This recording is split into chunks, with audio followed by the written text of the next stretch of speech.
Hello and welcome to part 2 of my videos on compacting down Minecraft Redstone contraptions.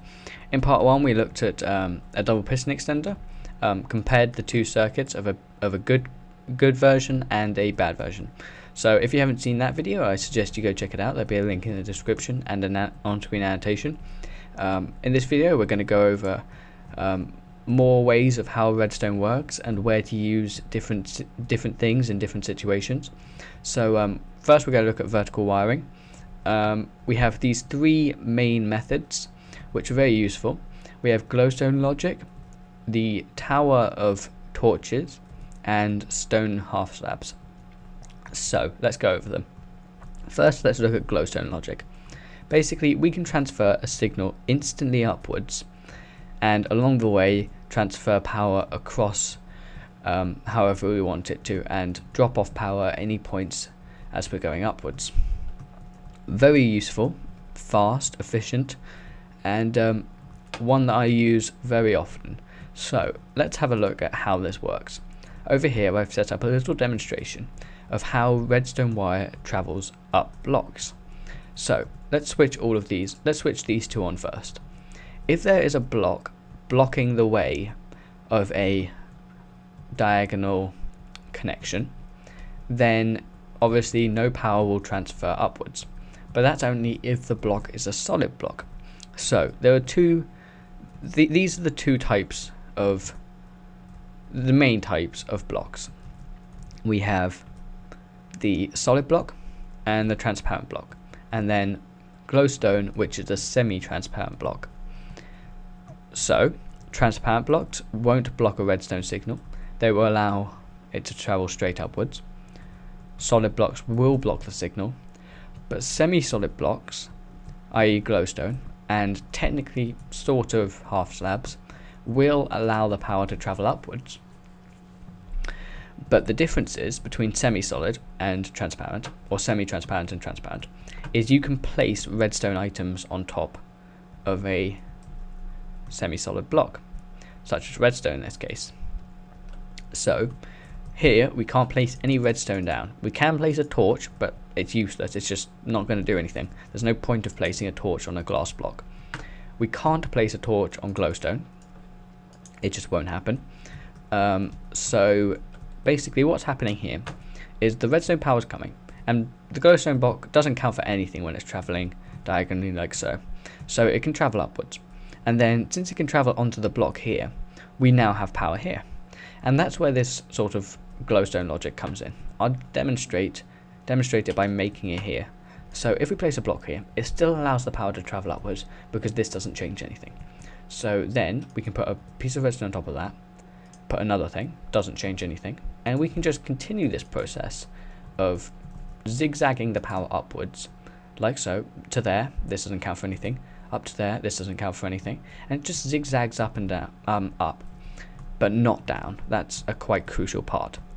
Redstone power will not travel down from a glowstone block like that. That's an actual very useful thing about this, but not something that needs to be mentioned too much. Just take that into consideration when building anything using glowstone. So there are some other considerations, but we'll get to them in a bit. Now that's vertical wiring. Very useful and obviously helps a lot. Now I'm going to introduce something that is also very useful and compacts things down a hell of a lot. This is the block update detection, the bud switch, or the bud. Now I'm in the snapshot for the 1.5 update, where a lot of people think that buds are broken, but they're not. They work perfectly fine, so don't worry. Basically what a bud is it's due to strange redstone quirks where things that should be powered aren't. And I'm going to introduce some terms such as quasi-conductivity, or a term, quasi-conductivity. We'll just keep it that single one for now. So what this means is this block, this piece of redstone right here, is powering the block to the side of it, which is this piston. It's powering the block below it here, so it's powering this piston. But it's also sending a very weak signal, or some sort of signal, diagonally to this bit, and that's called quasi-conductivity. So the diagonal signal is being sent there. And just to prove that without this rail here, it can't do anything. Because what this rail does, I probably shouldn't have deleted it without one in my inventory, but what the rail does is it provides a block update. So it tells the piston, alright, you should be powered, so power, and that's what it does. It allows us to power this even though it's one block down.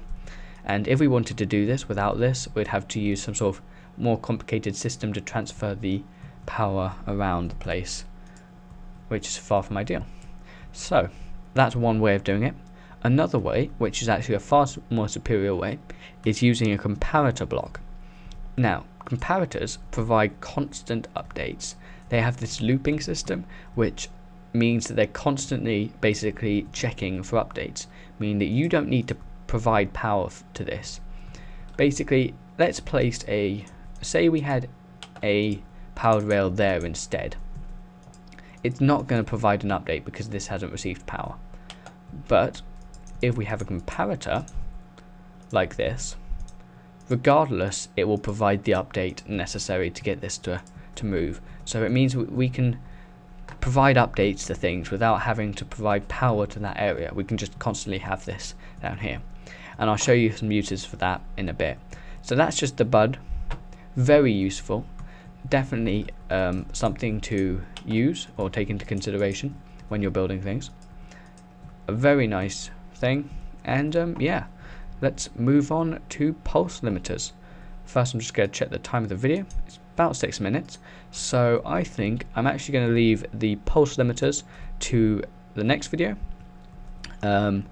6 minutes is long enough for one video, I think. And yeah, if you've enjoyed this video, a like rating would be much appreciated, and a comment to give some feedback. And yeah, if you want to see the next video, there'll be an annotation on screen and a link in the description. So I want to thank you for watching, and I'll see you guys next time.